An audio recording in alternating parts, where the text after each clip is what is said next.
Sejak sekitar tahun 1948 Masehi, mereka menduduki wilayah Baitul Maqdis, sengaja membakar Masjidil Aqsa, menduduki beberapa bagian darinya dan menjadikannya tempat ritual agamanya, menjadikannya tembok ratapan, dan melarang umat Islam untuk masuk dari beberapa pintunya dan hanya diizinkan bagi orang-orang Yahudi.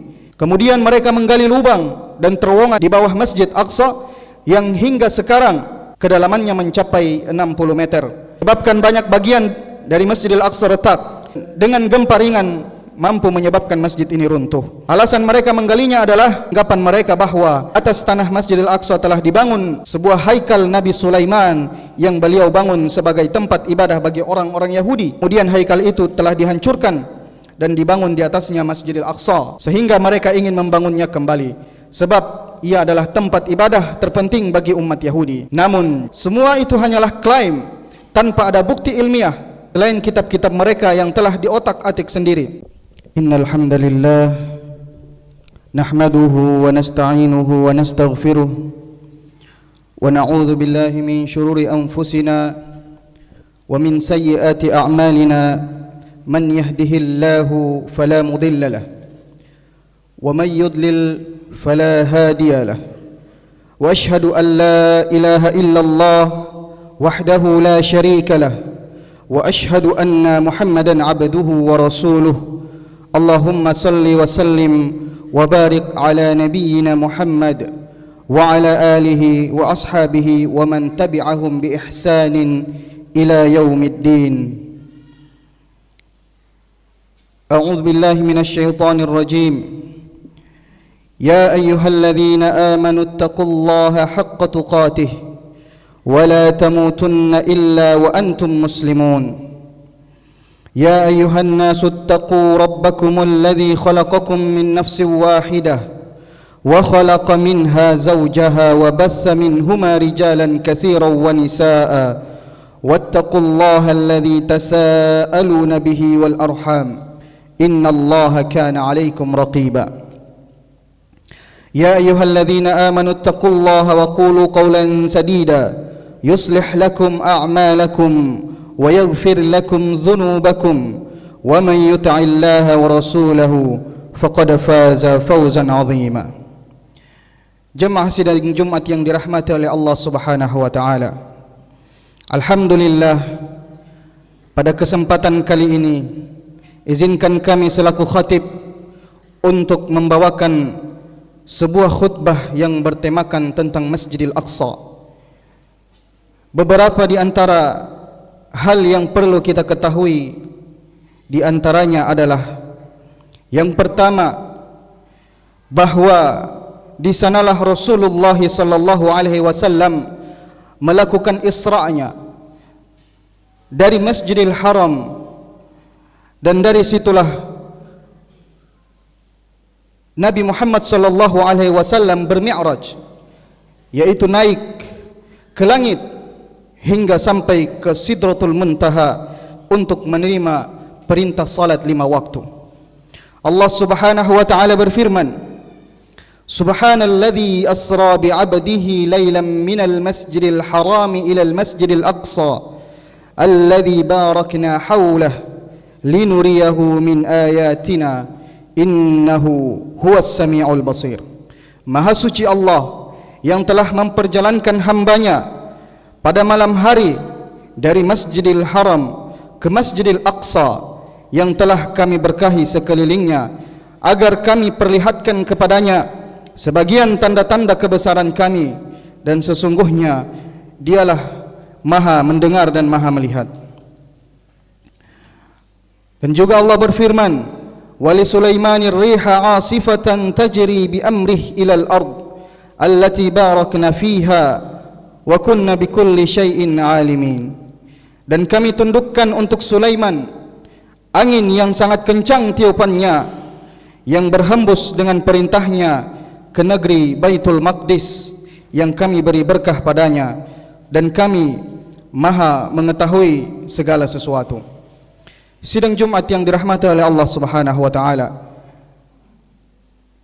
hal berikutnya yang perlu kita ketahui tentang Masjidil Aqsa, yaitu masjid ini adalah masjid kedua yang dibangun setelah Masjidil Haram selama 40 tahun. An Abi Dzar qala qultu ya Rasulullah ayyu masjidin wudi'a fil ardi awwal qala al Masjidul Haram wa qultu thumma ay qala al Masjidul Aqsa qultu kam bainahuma qala 40 sanah. Diriwayatkan dari Abi Dzar Al-Ghifari radhiyallahu anhu, beliau bertanya kepada Rasulullah sallallahu alaihi wasallam, wahai Rasulullah, masjid apakah yang pertama kali dibangun di permukaan bumi? Beliau menjawab, yang pertama adalah Masjidil Haram. Abu Dzar kemudian lanjut bertanya, kemudian masjid apa ya Rasulullah? Beliau pun menjawab, Masjidil Aqsa. Abu Dzar pun bertanya, berapa lama antara pembangunan keduanya? Beliau pun menjawab 40 tahun. Muttafaqun alaih. Jemaah sidang Jumat yang dirahmati oleh Allah Subhanahu wa taala, Nabi Adam alaihi salam yang pertama kali membangun Masjidil Aqsa dibantu oleh anak-anaknya, yang dalam riwayat lain bahwa yang membangun pertama kali adalah malaikat. Kemudian direnovasi kembali oleh Nabi Ibrahim, dan kemudian dilanjutkan Nabi Ishaq dan Nabi Yaqub alaihi salam. Lalu datanglah Nabi Sulaiman alaihi salam untuk merenovasi Masjidil Aqsa sesuai dengan pondasi yang telah dibangun oleh Nabi Adam alaihi salam. Rasulullah sallallahu alaihi wasallam bersabda, ketika Sulaiman bin Daud merampungkan pembangunan Baitul Maqdis, maka beliau pun memohon kepada Allah Subhanahu wa taala 3 perkara.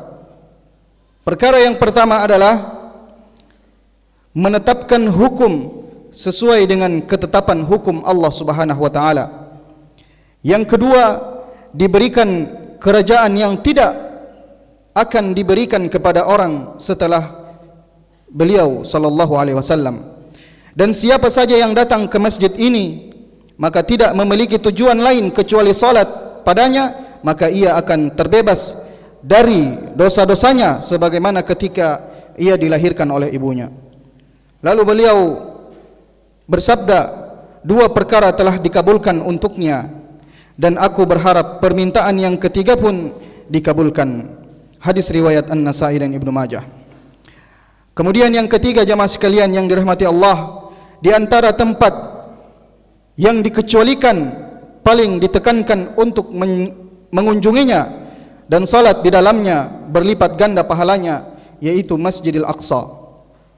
Rasulullah sallallahu alaihi wasallam bersabda, la tushaddur rihal illa ila 3 masajid, al-Masjidil Haram wal Masjid Rasulillah sallallahu alaihi wasallam wa Masjidil Aqsa. Rasulullah sallallahu alaihi wasallam bersabda, tidaklah ditekankan untuk bersafar kecuali untuk mengunjungi 3 masjid. Yang pertama adalah Masjidil Haram, yang kedua adalah Masjidil Rasulillah sallallahu alaihi wasallam, dan yang ketiga adalah Masjidil Aqsa. Muttafaqun alaih. Jemaah sidang Jumat yang dirahmati oleh Allah Subhanahu wa taala.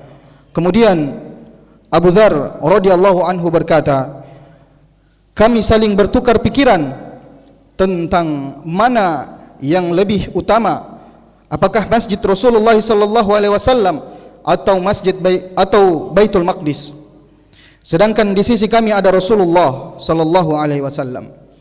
Lalu kemudian Rasulullah sallallahu alaihi wasallam bersabda, 1 salat di masjidku lebih utama dari 1000 kali salat, dan 1 salat di masjidku lebih utama dari 4 salat pada Masjidil Aqsa. Hadis riwayat At-Tabrani dan Hakim. Artinya jamaah sekalian, bahwa salat di Masjidil Aqsa itu lebih baik dari 250 kali lipat salat di masjid yang lain. Karena jika salat di Masjid Nabawi 1000 kali lipat lebih baik, maka 1/4 dari itu adalah 250. Sedangkan dalam riwayat lain disebutkan bahkan salat di Masjid Aqsa itu pahalanya sampai 500 kali lipat lebih baik dari masjid yang lain. Jamaah sidang Jumat yang dirahmati oleh Allah Subhanahu wa taala. Kemudian yang perlu kita ketahui tentang Masjidil Aqsa adalah Masjidil Aqsa adalah kiblat pertama kaum muslimin sebelum berkiblat ke Ka'bah. Allah Ta'ala berfirman, sayaqulu as-sufaha'u minan nasi ma wallahum an qiblatihim allati kanu 'alayha qul lillahil masyriq wal maghrib yahdi man yasha'u ila siratim mustaqim. Orang-orang yang kurang akalnya di antara manusia, mereka akan berkata, apakah yang memalingkan mereka kaum muslimin dari kiblat yang dahulu mereka berkiblat kepadanya? Maka katakanlah, Muhammad, milik Allah lah timur dan barat. Dia memberikan petunjuk kepada siapa yang dia kehendaki menuju jalan yang lurus. Jamaah sidang Jumat yang dirahmati oleh Allah Subhanahu wa taala. Kemudian sebuah hadis yang diriwayatkan Ibnu Abbas radhiyallahu anhuma berkata bahwa dahulu ketika masjid di Mekah, Rasulullah sallallahu alaihi wasallam salat menghadap Baitul Maqdis, sementara Ka'bah ada di hadapannya. Hingga setelah beliau hijrah menuju ke Madinah selama 16 bulan, kemudian kiblat Baitul Maqdis dialihkan kepada Ka'bah. Hadis riwayat Ahmad. Yang kelima, jamaah sekalian yang dirahmati oleh Allah Subhanahu wa taala, Masjidil Aqsa adalah milik umat Islam. Merekalah pewaris masjid mulia ini. Namun orang-orang Yahudilah yang ingin merampas paksa aset ini dari umat Islam.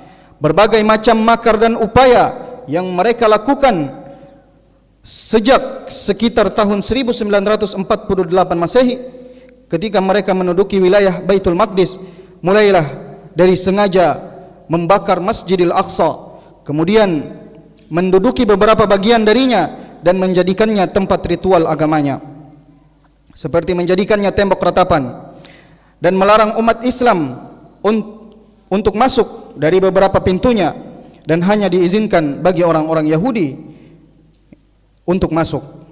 Kemudian mereka menggali lubang dan terowongan di dalam masjid, di bawah Masjid Aqsa, yang hingga sekarang kedalamannya mencapai 60 meter, menyebabkan banyak bagian dari Masjidil Aqsa retak, dan dengan gempa ringan mampu menyebabkan masjid ini runtuh.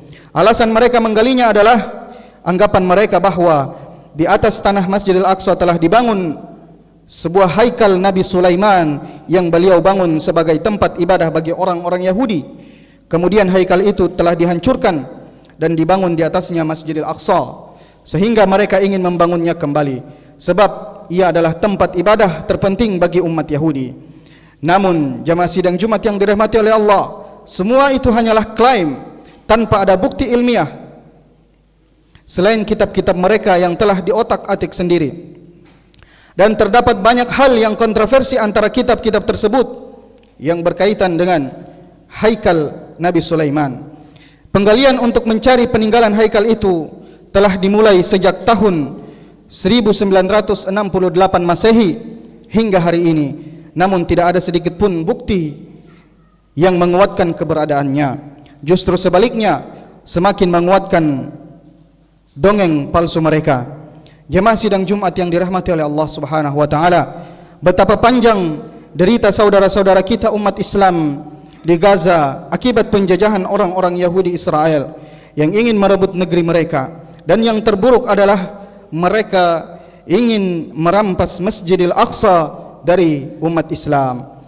Yang perlu digarisbawahi adalah Masjid Aqsa bukan hanya milik warga Gaza ataupun bangsa Palestina, akan tetapi masjid ini adalah milik seluruh umat Islam, sehingga kita wajib membela dan mendukung saudara-saudara kita yang terus berjuang menghalau kaum Zionis yang ingin merampas Masjidil Aqsa dan mengusir mereka dari negerinya. Kaum Zionis itu mengotori kesucian Masjidil Aqsa, bahkan sampai menumpahkan darah mereka secara brutal. Jemaah sidang Jumat yang berbahagia, demikianlah khutbah kali ini.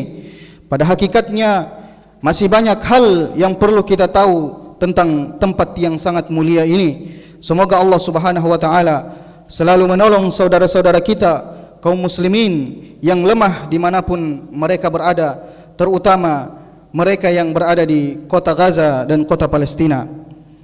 Barakallahu li wa lakum fil Qur'anil azim wa nafa'ani wa iyyakum bima fihi minal ayati wadh-dhikril hakim wa taqabbalallahu minna wa minkum tilawatahu innahu huwas samiul alim. Aqulu qawli hadha astaghfirullaha li wa lakum wa lisairil muslimina wal muslimat min kulli dhanbin fastaghfiruhu innahu huwal ghafurur rahim.